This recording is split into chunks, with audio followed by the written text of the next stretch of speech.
Welcome to my channel, Airbnb Master Ambassador. I'm David Reeve, your host, and I wanted to let you know who I am. First, I'm a Airbnb host that has been a super host for any number of years, and I recently was named as an ambassador for Airbnb to assist other people in mentoring them, giving them ideas about setting up their own Airbnbs, and seeing if this is really the thing that they want to do. So that's what this channel's all about, and it's going to start from the very beginning with the first video to give you an idea of, are you the kind of person that it takes to be an Airbnb super host? You shouldn't want to just be a regular host. You want to be a super host because people will gravitate toward you. You'll make better money, and your reputation will precede yourself as a good host all the way through. So that's what it's about. And so I'm your ambassador here and the master to help you along the way. And I'm hoping that you'll spread the word on how great it can be to be a Airbnb host and super host, and how it's a great way of making money. And so the first thing that I want to throw out there for everybody is to make sure that you really have thought this through. Whether you're single, whether you're married, whether you have anybody else in your household, if you're renting out a home bedroom, you're going to want to ask yourself some questions. Is, first of all, do you really feel like you have the commitment to be a super host? You have to think it through. You're going to have to know what it takes to be a super host and to make the accommodations just perfect for somebody that's traveling from abroad or from local areas to come to you. And so this is going to be a thought-provoking intro on this first video that I'm posting for you. Okay, so first things first is that you want to establish whether this is going to be a whole home that you're going to rent, or if you're going to just rent a room in your house. It does make a difference, because when you rent a room in your house like I did on the first Airbnb that I did, I had to be willing to sacrifice some of my uh, privacy, if you will. Okay, I'm an accomplished pianist, so I often practice at weird times of the day. So I had to get an electric keyboard and have it in a different room with headphones so that if I wanted to practice, I could do that.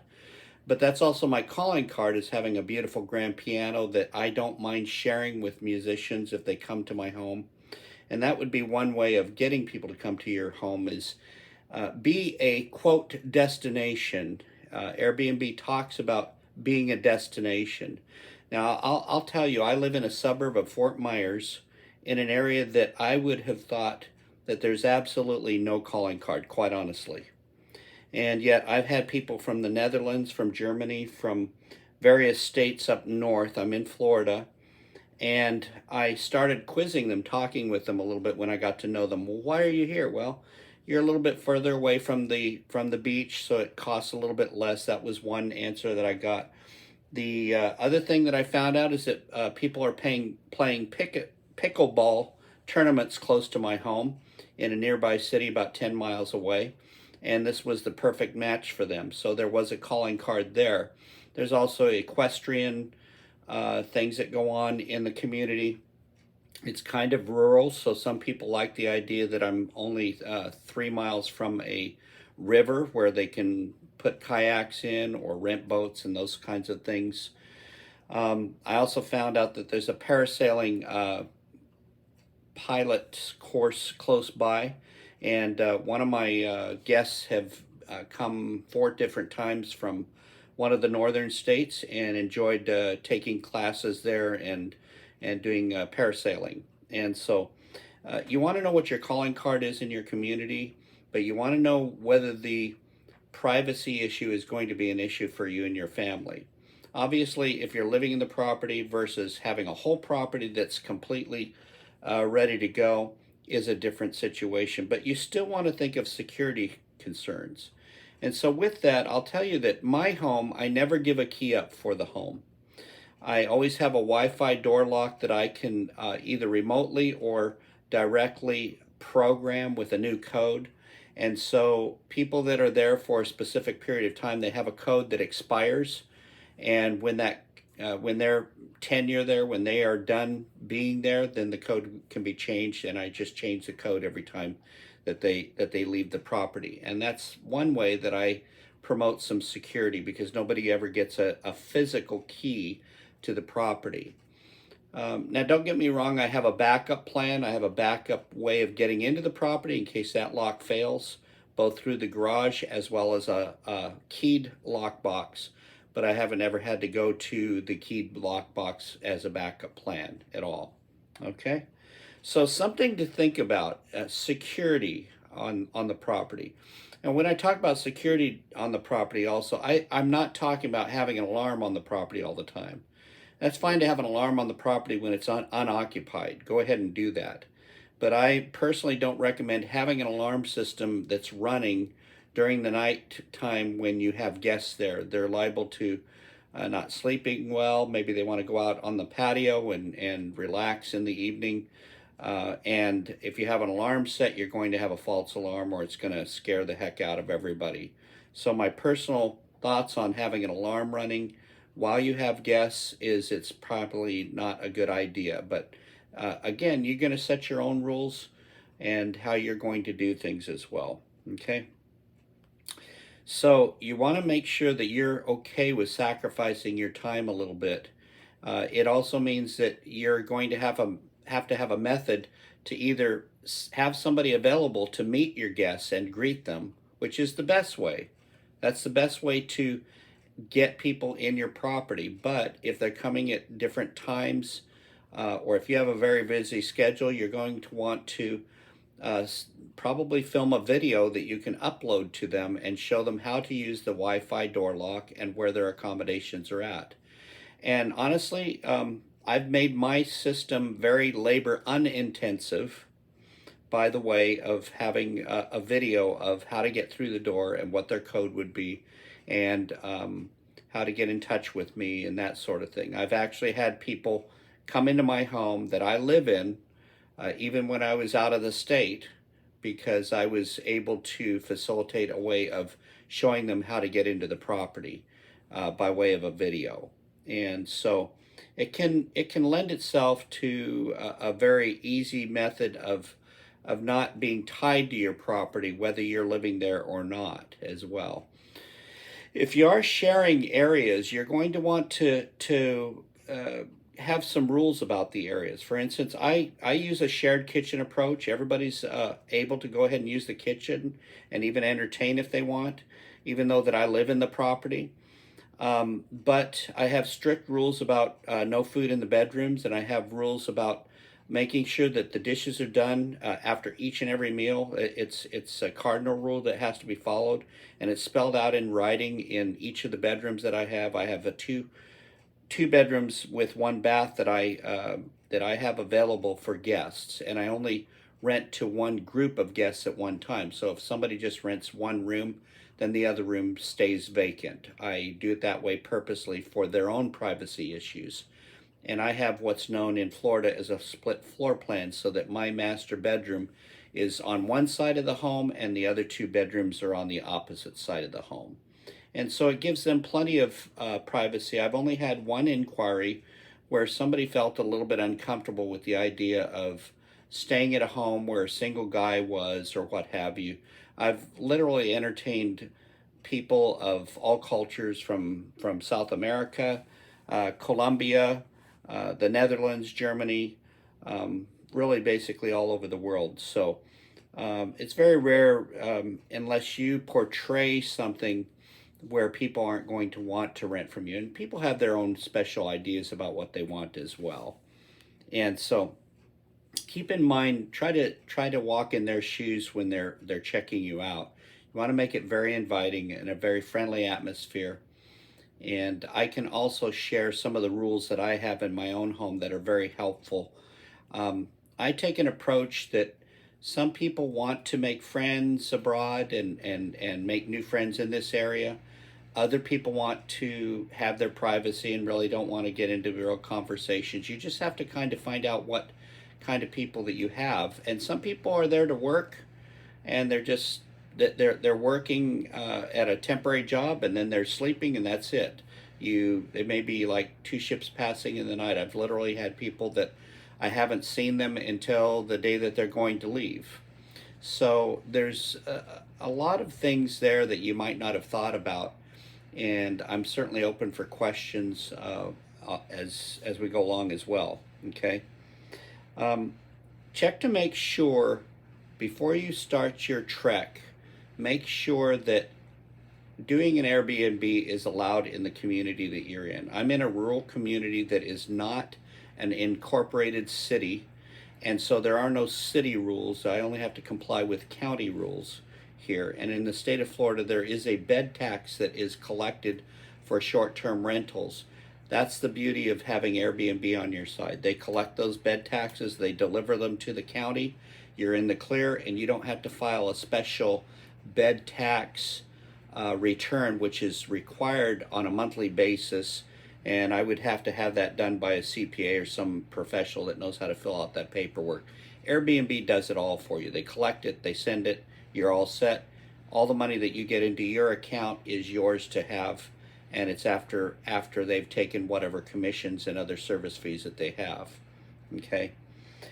So make sure that you're in compliance with your local community. If you're in a gated community or you have a homeowners association, you need to find out from your homeowners association whether it's allowed.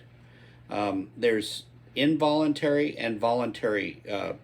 There's voluntary homeowners association in my states, and then there's ones that are required that you're in. So in other words, it may be different on how the rules are enforced on different associations. If it's a voluntary association, they may not have rules that affect you.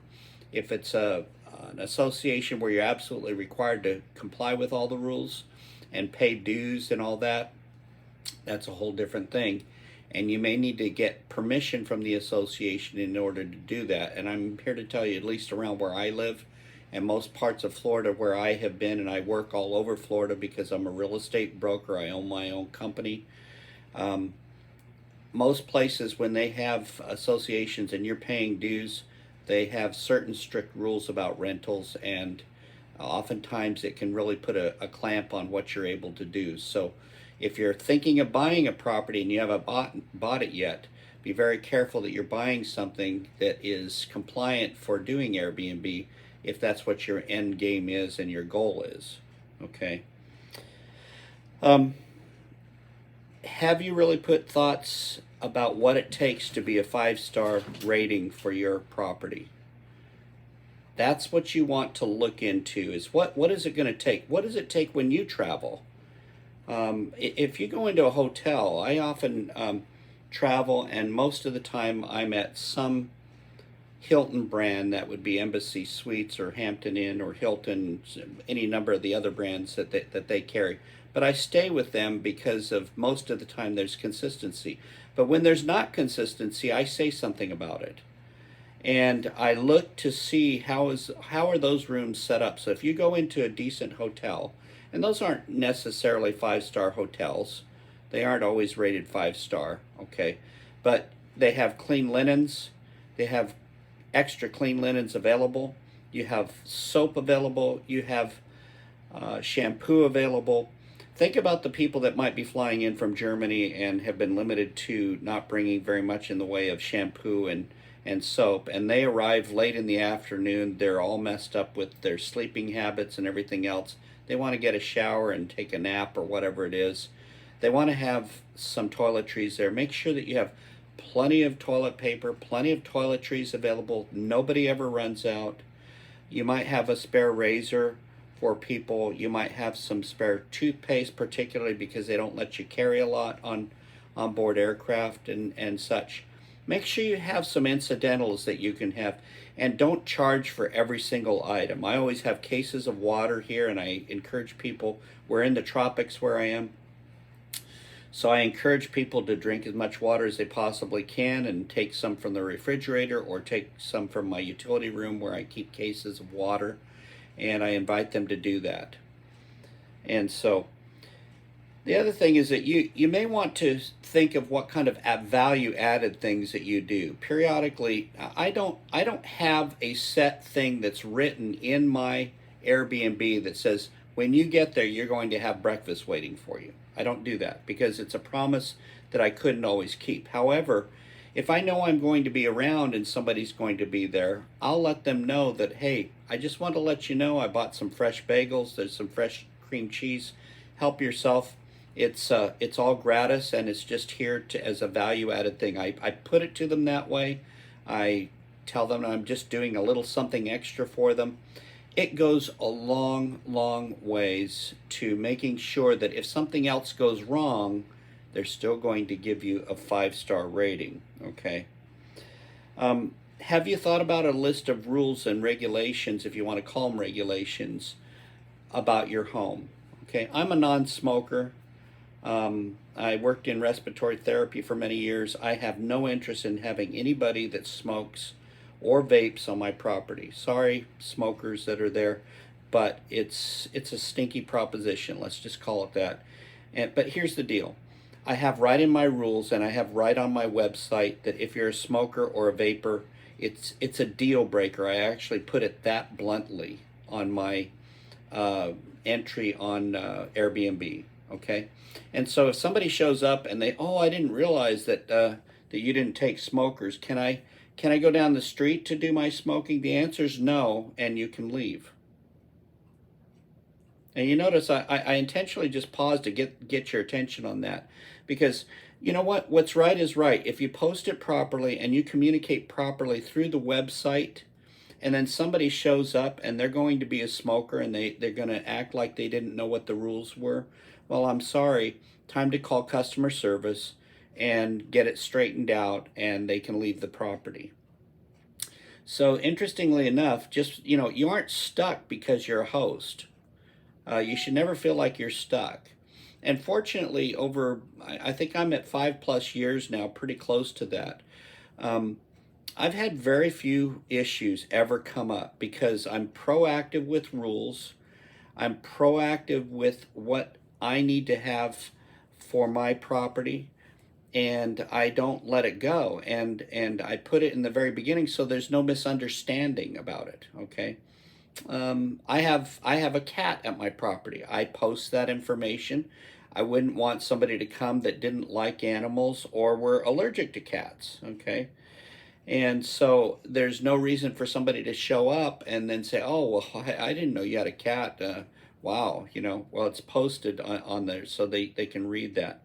So have you put thought into having some rules? You should have some rules that are concise, well thought out. If I get some interest in this, I will go ahead and post what my rules are for 2 of my properties that I have, and make sure that you have an opportunity to see some of the things that I have. So if you put a request in through my YouTube channel, I'll certainly post something on there so that you guys can download my set of rules. There's no problem there. I'm a mentor. I'm somebody that wants to help you and help you see your success as well, okay? Are you willing to invest a little bit of money for quality furniture, quality linens, quality decorating? It doesn't have to be extravagant, but quality, okay? You want to make sure that you don't just go down to the secondhand store and pick up everything there, and then the bed is falling apart and things like that, okay? So you want to make sure that you're willing to spend some money to make sure that everything is in good condition. And that doesn't mean that you couldn't have an antique bed. That could be your calling card. Have a setup where you have antique furniture. It has a certain special feeling about it. That's cool, but make sure it's in good repair, and make sure you have a quality mattress on the bed so that people are sleeping well. And since we're talking about beds, I want you to know that you should make sure that you launder your linens, including the comforters, on hygienic cycles every single time that somebody leaves. I have a housekeeper that has worked in hotels, and sitting down with her with a cup of coffee, asking her about some of the hotels that she's worked at, I discovered that some of them don't launder their comforters and things. I was absolutely thoroughly shocked when I heard that. And these are not cheapy, just Hotel 6, Hotel 8, or whatever. These are regular hotels, and I'm thinking, like, you've got to be kidding me. So you need to be willing to go ahead and have two sets of linens for everything. I would actually have more than one comforter, but my comforters, what I do is I just wash them every time, and I always have a day in between stays. I don't do back-to-back stays. In other words, if somebody leaves at 10 o'clock this morning, I'm not putting somebody into the home at 3 o'clock in the afternoon. Don't cut yourself short. The last thing you want to do is have a guest that's showing up at 3 o'clock and you're still drying the comforters for their beds. It doesn't make for a very good impression, okay? So I'm almost ready to wind up this first session, to this intro, to get you thinking about stuff. But here's what it takes to get a 5-star rating. Are you ready? Ask for it, okay? Ask for it. In my rules, I actually lay it out and say, listen, you're going to get rated by me, and I want to give you a 5-star rating. So here's all that you need to do. Read the rules, abide by the rules, and you're going to get a 5-star rating. And then I say, having said that, I want to have only a 5-star rating, and that's only what I will accept. That's actually how I put it, verbally and in writing. So if I'm standing there, I will sit them down in the kitchen or in their bedroom and just say, hey, look, I only take 5-star ratings. That's it. But having said that, if there's anything wrong now or anytime during your stay here, you tell me and I will immediately rectify it to your expectations, and everything will be fine, and we will still have a 5-star rating. And that's why on my first Airbnb that I did, every single one of the reviews is 5-star, and I think I'm pretty close to 50 now, 5-star ratings. I'm almost at a point where I'm going to put something in there. It says, if you wonder why I have all 5-star ratings, ask the people that have been my guests, because they speak for themselves. There's no reason not to have a 5-star rating. And it doesn't mean that I've never had a problem. I had a young woman from Colombia, and the first morning she said, this mattress is absolutely horrible. I'd never gotten any complaints, and I'd had family stay and everything. Of course, family may not say anything, or maybe they will. And I got to thinking about the mattress, and that the mattress I had actually gotten secondhand, and I had never really laid on it. And so I said, no problem whatsoever. I had a new one drop shipped. In the meantime, the second bedroom that I had was not occupied, so I put her in there. I had a very nice hybrid type mattress brought in. I think the brand is Lucid, and it's on Amazon. I have had nothing but raves about the comfort of the mattress. And I also put a mattress cover on. Every mattress is sealed with a cover, but then on top of that is a pillowed cover that makes it even more soft, and yet it'll be firm to the back, but soft to the touch. And get some quality sheets. Think about having a calling card of having something like Boll and Branch, or Red Cotton, or one of these other brands, Giza sheets. There's different brands, and you can go to different stores and get higher quality sheets, and then make that your calling card. Somebody reads about coming into luxurious sheets when they come in on vacation. It's pretty amazing the pictures that you can draw for them. And then when they get here and they really feel that will be your calling card. That they will rave about you automatically and such. So anyway, I'm hoping that we can get some discussion going. I welcome your questions and such, so we can do some more videos that will help you. I have several other topics that I'm already laying out the outlines for. I am your mentor and your master ambassador for Airbnb as designated by them, and I want to help others do the same thing. Down in the comments section, there's going to be a link that you can link up to in case you're wanting to go ahead and get a referral. If you use my referral link with Airbnb, they give you some kind of a special dispensation, and then they give some kind of a dispensation in the background on some of the stays that I have on my own. I'm not privy to all of the information. I don't have it here in front of me, but it'll help you and it'll help me. So if you want to go through the link on Airbnb that I'm going to post, then I think that you'll find that helpful as well. And so I'm looking forward to your comments. Please give it a thumbs up. If it's a thumbs down, why don't you email me and tell me why you would have done a thumbs down, and leave the thumbs down to somebody else. And also subscribe. So looking forward to hearing from each of you. Bye for now.